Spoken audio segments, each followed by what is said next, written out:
Hi everyone, it's Niamh here and welcome to my art journaling channel. Today we're going to be playing with making really grungy, abstracts, intuitive journaling, playing with backgrounds in our journal. So I'm starting off with a page that's already got some paint on it, and this kind of gave me the idea for the colour palette I wanted to use. Obviously I've got lots of oranges and pinks, I think it's fuchsia on the page, so I thought I would go down that stream and have a really warm background. So I'm going in with some Sedona, which is like a warm sandy red colour, and also using some eggplant, so again a really reddish purplish colour. So they sort of all tie together really nicely and get this beautiful background. This isn't a colour palette I use very often, but I actually really liked it, and it's certainly something I will use again in future. And that's what I sort of love about this intuitive kind of journaling, is you don't necessarily think. All I was thinking this stage is I want warm colours on this page because I've already got some on here.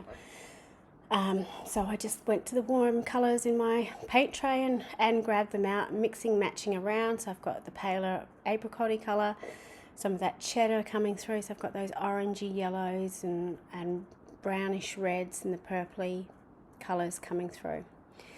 Once I've done that, I then just took a pencil and scraped through the painting. So I just made lines. It kind of looks like writing, but it's not. So you get that texture in the paint. It's worthwhile doing this when it's obviously still wet, so the paint will move. You can see it moved in some places really well, and some places it didn't. But that's what you want. You want this squishy, scratchy line work happening in the background. It's all about adding marks and texture to your page. So currently I'm going through my little stencil stash because I'm trying to find a stencil which I can never find at the right time. And I found this liney one, which I thought I was going to be pretty smart with to do this, to try and get some controlled drips, but it didn't quite work the way I wanted it to. So I popped the stencil on and then I have wet it so it came down, but I got an inordinate amount of black at the top of my page, which I didn't necessarily want. One of the good things though is I have used gloss spray to do this. It's the black gloss spray, and when it goes onto acrylic paints, it layers over beautifully, but you can see it almost creating cells on the page, which gave me back some of that colour from underneath, which I was actually quite grateful for, because when it originally went on, it was very black. So I was having a little bit of panic, but I should trust myself and I will be all okay in the end. When it didn't all necessarily dry, I just went in with a paper towel and sponged off some of the excess. I also put the other side of the stencil down the bottom of the page just to sort of add some of those drips and drabs to the top. So if you were better at doing more controlled drips down your page, that's fine, but you can use stencils to help you do it. Possibly wasn't the best stencil. If you've got a more liney stencil, that might work a little bit better. And as you saw at the end, I ended up, giving a good spray at the top and then just putting some water on to help it run down the page. So that's my tips on creating drips down the page. I'm now going in with a white Stabilo woody pencil. So it's a thick, chunky, basically the same version of a Stabilo oil pencil, but the kids' version. And they come in all sorts of colours. I bought mine through Amazon. They're hard to find in Australia, but I did get a set through Amazon, and they are awesome. So if you want something slightly chunkier on your page, it works really well. You'll notice apart from the white, I'm using similar colours I've got in the background, so that purpley red colour. Using some more of the cheddar to put some mark making in. So it's just about going back over and adding some interest to the page. Because I was a little bit concerned about the amount of black, you'll notice that I'm overlapping it over the black, so it looks like it's deliberate, that I had a base there and I'm doing something with it. I'm also using a variety of different paintbrush sizes to create my different marks on the page. So I've got the really fine marks of the pencil, I've got the drips, which is slightly different, and then I've got the thickness with the cheddar, the yellow marks I put on the page. Because I want to add a little bit more warmth and glimmer to the page, I'm just going in with some gold gloss spray, I think that's a gilt, and doing a bit of a splatter over the top. And you can see with my workstation I've splattered everything else as well. When that goes on, it's quite a browny colour, but when you heat it up, or when it dries, sorry, it goes into this beautiful metallic. So when you sort of shift your page, you get these lovely glints of colour, which I really enjoy on the page. So this was all me just playing with colours and trying to correct that blackness at the top of the page. So I didn't have a plan when I was going into this. This was just me knowing that I just wanted to play with paint. I didn't necessarily want to have a focal image on this.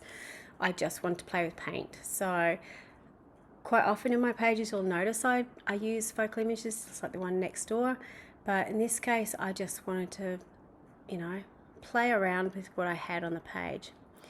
So I'm going in now with some night paint, and I just had the word spill for two reasons. One, I just love the word. I think it sounds great, and I like the fact that, particularly when it comes to my journaling, it's like spilling my guts. I just want to go blah.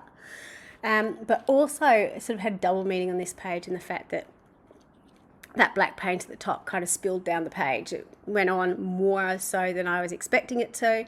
I got a bit of a surprise with it all coming out so fast. So yeah, it kind of worked on two levels on this page.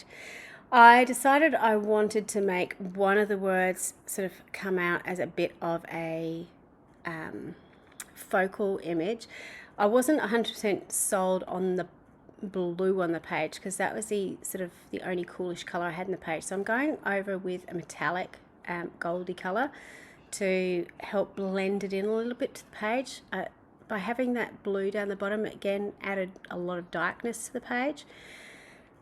So I went over it. The gold didn't necessarily show up the way I wanted it to, so now I'm going back over with an apricot color, so sort of a whitish base. Now I haven't changed my sponge, so it's not necessarily going on as white as it should, but it pulls it out from the page a little bit more than it did before. You'll also notice I've kind of offset my stencil just a little bit so that the blue I originally had underneath it acts as a little drop shadow on my writing, which is really handy. Obviously you can draw that in yourself, but if you just move your stencil slightly to one side, you can create your own really easily. So you can see I've got that word sort of spilling down the page as well, so it sort of leads your eye down the page. Trying to get my words out. At the top and at the bottom I've obviously not used very much paint at all, so it is quite pale in the background, but that again helps put the focal point in those bottom bits. So here's a close-up you can see of my images.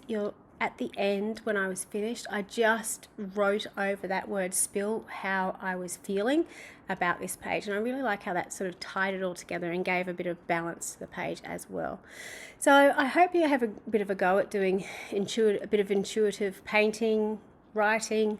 Just go with the flow, have a go, pick a color scheme and just play around until you're happy. You may not like it, you may love it. It's a piece of paper in the end. You can always cut it up and use it for something else. So I hope you have a go. Thanks so much for watching. Until next time, bye for now.